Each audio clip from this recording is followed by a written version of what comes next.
बिस्मिल्लाहिर्रहमानिर्रहीम।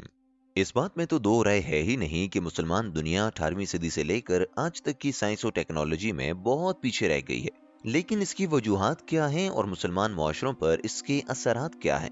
इस बारे में अफकारो आरा में वाज़े इख्तिलाफात और तकसीम मौजूद रही है। इस्लाम के अजीम बहादुरों ने तहकीक और तदरीस में शुरू से ही बहुत ज्यादा अपना नाम बनाया हुआ था, लेकिन ये सिलसिला किसी हद तक आकर रुक गया था क्योंकि मुसलमानों ने साइंस को इस्लाम से दूर करना शुरू कर दिया था। आज की हमारी ये वीडियो सल्तनत उस्मानिया में होने वाली साइंसी तरक्की और टेक्नोलॉजी पर मबनी होगी, जिसकी रिक्वेस्ट हमारे एक सब्सक्राइबर ने की थी और हम उनकी स्पेशल दरखास्त पर अपनी तहकीक और रिसर्च लेकर हाजिर हुए हैं। तो मजीद वीडियो की तफसील से पहले वीडियो को लाइक कर दें और चैनल को सब्सक्राइब भी कर दें।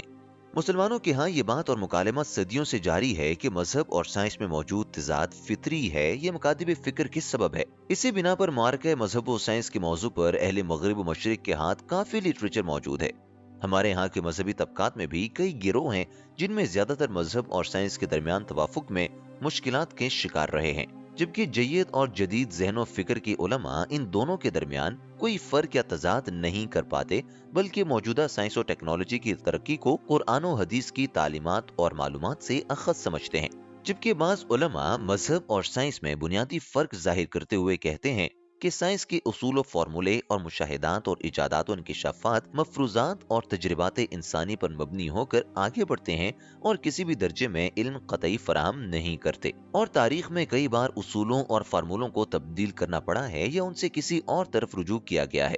खिलाफत उस्मानी और मुगल सल्तनतों में जब अंग्रेज और यूरोपीय अक़वाम स्पेन के मुसलमान साइंसदानों और फनून के माहिरीन से मुतासिर होकर इल्म की दुनिया में बहुत जोशो खरोश से दाखिल होकर आगे बढ़े और टेक्नोलॉजी की दुनिया में इनकलाब बर्पा किया, तो उसका बहुत गहरा असर मुसलमानों की दोनों बड़ी हुकूमतों पर पड़ा। पहली जंग अजीम से पहले, जिसमें उस्मानियों को शिकस्त हुई और आलम इस्लाम हिस्सों बखरों में बचकर रह गया, 1857 में हिंदुस्तान मुगलों की जाननशीन तलवारों और जुड़ाव दस्तों वाले खंजरों से लैस थे और अंग्रेज सिपाही बंदूक, पिस्तौल और हैंड ग्रेनेड वगैरह से मुकाबला कर रहे थे।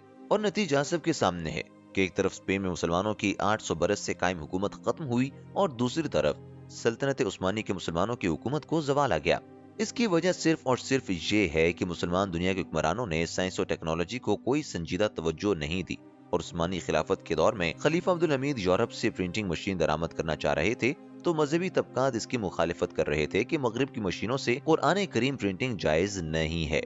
इसी तरह मजहबी तबकात भी कभी लाउड स्पीकर, कैमरा और टेलीविजन वगैरह जैसे आलात के इस्तेमाल के सख्त खिलाफ थे। सल्तनत उस्मानिया ने टेक्नोलॉजी को अपने लिए समझना शुरू किया तो उस्मानियों ने तोपखाना बनाया, जिसकी मदद से ही सल्तनत उस्मानिया का झंडा 3 बर्र-ए-आज़मों पर लहराया गया। सल्तनत उस्मानिया ने जदीद तर्ज की यूनिवर्सिटीज के कयाम से इल्मी मैदान में एक नई रूह फूंकी और अपने आने वाली नस्लों के लिए नए नए लीडर्स पैदा किए। तो दोस्तों, आज की वीडियो आपको कैसी लगी नीचे कमेंट सेक्शन में जरूर बताइएगा। पसंद आने की सूरत में लाइक कीजिए, शेयर कीजिए और चैनल को सब्सक्राइब कर दें। जल्द मिलेंगे एक नई वीडियो के साथ, तब तक के लिए अल्लाह निगहबान।